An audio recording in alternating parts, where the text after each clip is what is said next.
Kita semua menghadapi ujian orang-orang terdekat, maka kita mesti berkaca dan melihat bagaimana Nabi Muhammad SAW dan Nabi Ibrahim alaihissalam. Nabi Muhammad SAW tidak berhadapan dengan ayah dan ibunya, karena risalah datang setelah mereka meninggal dunia.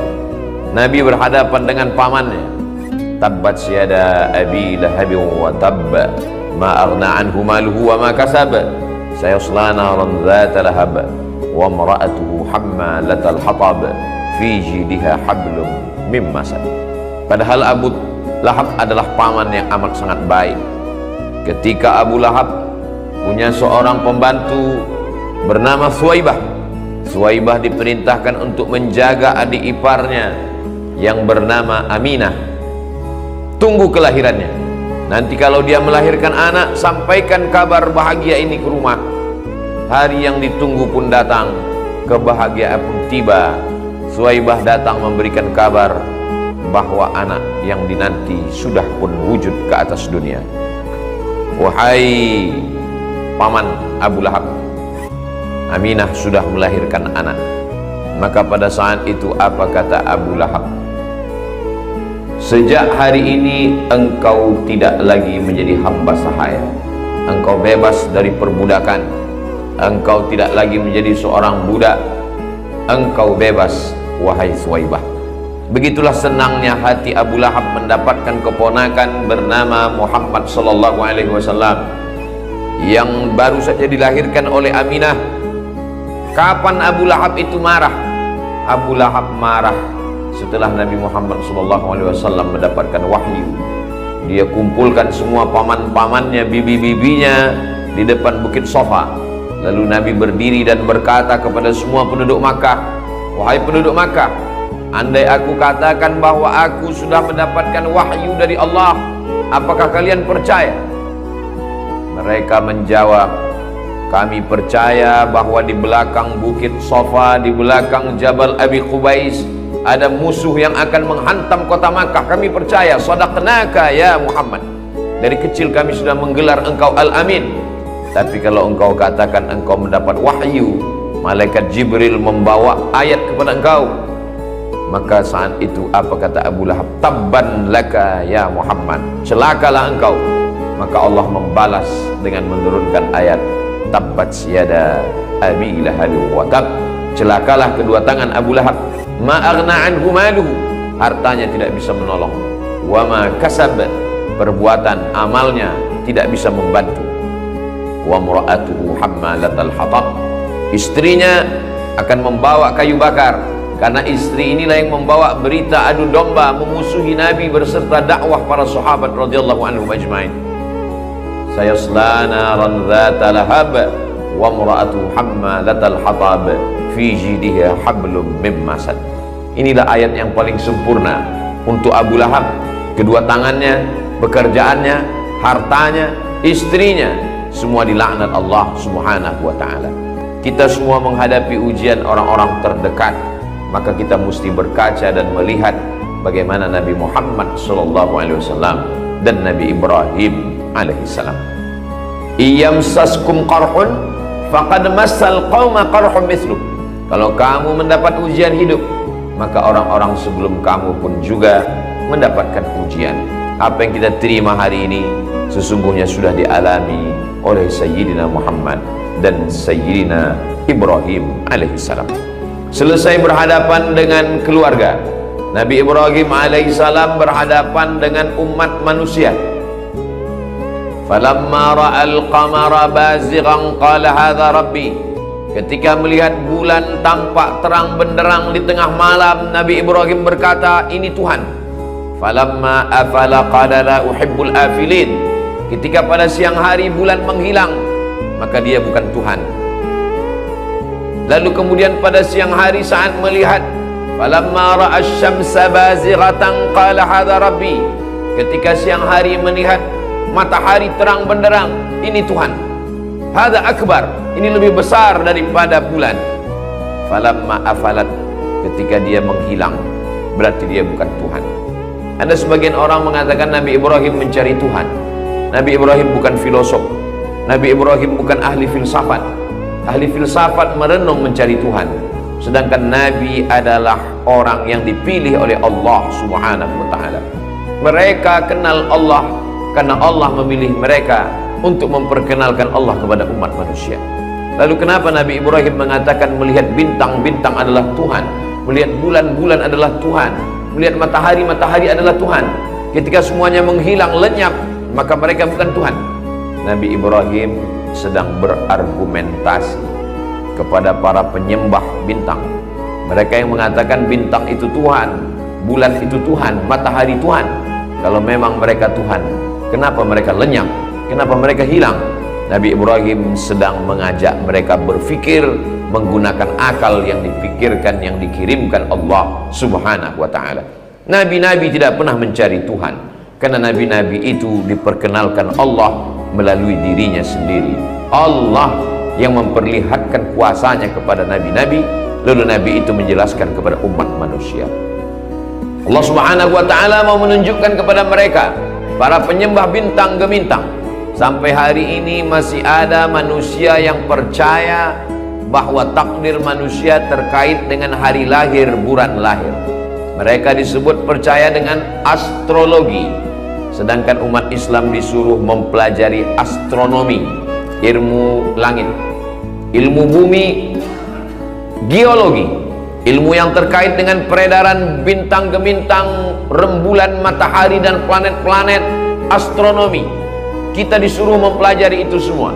Inna fi khalqis samawati, dalam penciptaan langit, astronomi, wal ardi, penciptaan bumi, geologi, waqtilafil laili wan nahar, perputaran siang dan malam, la ayatin, itu semua adalah ayat-ayat, tanda-tanda kebesaran Allah. Bagi siapa? Li ulil albab, bagi orang yang berfikir. Siapa ulul albab itu? Siapa orang yang berfikir itu? Alladzina yadhkuruna Allah, orang-orang yang berzikir mengingat Allah, menyebut Allah qiyaman, ketika tegak, wa qu'udan, ketika duduk, wa ala junubihim, saat berbaring. Lalu kemudian mereka mengatakan, Rabbana ma khalaqta hadza batila, tidaklah yang engkau ciptakan ini sia-sia. Subhanak, maha suci engkau. Faqina adzaban nar, selamatkan kami dari azab neraka. Anak-anak umat Islam diperintahkan untuk mempelajari astronomi, ilmu falak.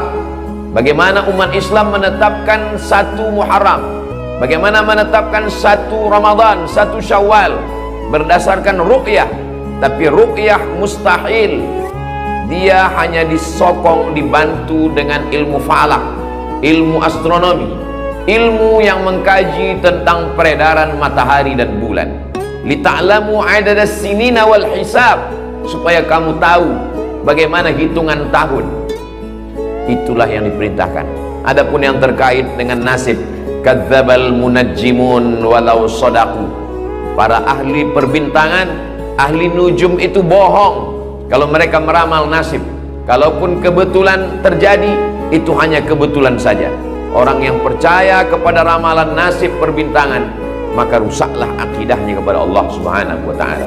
Man atakahinan, siapa yang datang kepada peramal, fasaddaqahu bima yaqul, percaya kepada ramalan, falam tuqbal lahu salatun arba'ina lailah, tak diterima salatnya 40 hari 40 malam.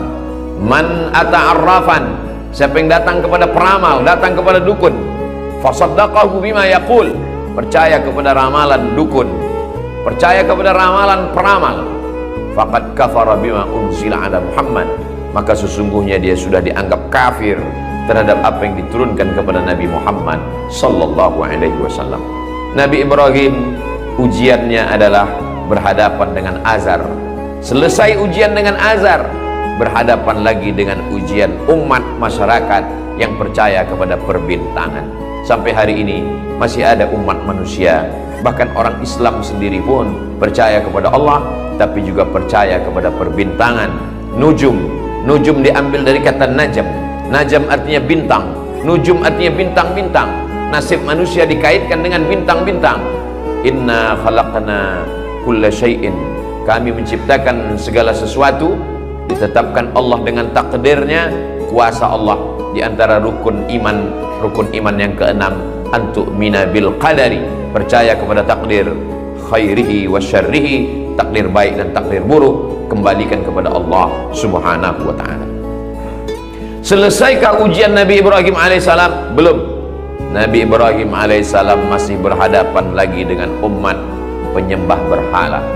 Ketika mereka semua pergi ke kebun kurma, Nabi Ibrahim melihat kesempatan. Nabi Ibrahim mengambil kampak yang besar, dia pergi ke tempat berhala-berhala, dia hancurkan berhala-berhala itu. Lalu kemudian dia gantungkan kampak yang besar itu ke leher berhala yang paling besar. Setelah mereka kembali, mereka melihat puing-puing berhala hancur berserakan. Lalu kemudian mereka berkata, diabadikan dalam Al-Quran, mereka memanggil Nabi Ibrahim alaihissalam. Mereka langsung mengarahkan tuduhan itu kepada Nabi Ibrahim. A'anta fa'alta hadza bi alihatina ya Ibrahim? Engkau yang melakukan ini kepada Tuhan-Tuhan kami wahai Ibrahim?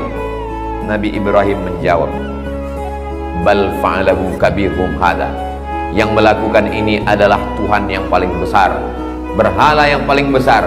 Inilah yang sudah menghancurkan berhala-berhala kecil. Fas'aluhum in kanu yantiqun. Kalau kamu tidak percaya, tanyalah berhala-berhala ini kalau mereka bisa menjawab pertanyaan kalian. Nabi Ibrahim lagi-lagi sedang mengajak manusia untuk menggunakan akal fikirannya. Kalau membela dirinya saja tidak bisa, apalagi membela umat manusia. Kalau membela dirinya dari hancur berhala berkeping tidak bisa, bagaimana dia bisa menolak bala yang menimpa manusia? Nabi Ibrahim mengajak akal manusia berpikir, bukan aku yang melakukannya. Yang melakukannya adalah berhala yang besar ini. Dia yang sudah menghancurkan berhala kecil. Fas'aluhum in kanu yantiqun. Tanya kepada mereka. Manusia kalau dia diajak berdebat dengan otak, dia kalah, dia akan menggunakan otaknya. Dia akan mengadu kepada penguasa karena dia kalah. Di saat itu Namrus memerintahkan untuk menyalakan api unggun, membakar Nabi Ibrahim alaihissalam. Diabadikan dalam Al-Quran, harriquhu, bakar dia. Di saat itulah turun pertolongan Allah Subhanahu wa ta'ala. Apa kata Allah kepada api? Ya nar, wahai api, kuni bardan, jadilah engkau api yang sejuk, wasalaman, dan selamat ala Ibrahim, kepada Nabi Ibrahim alaihissalam. Apa kata ahli tafsir? Andai Allah mengatakan ayat ini hanya sampai bardan, kuni bardan, maka akan meninggal Nabi Ibrahim dalam keadaan beku kedinginan. Tapi Allah menyebutkan kuni bardan wasalaman, jadilah engkau sejuk dan sejukmu itu tidak mudaratkan. Wasalaman ala Ibrahim, Nabi Ibrahim keluar dari api itu dalam keadaan dingin. Tak ada yang sulit bagi Allah. Innama amruhu idza arada syai'an ayyakula lahu kun fayakun.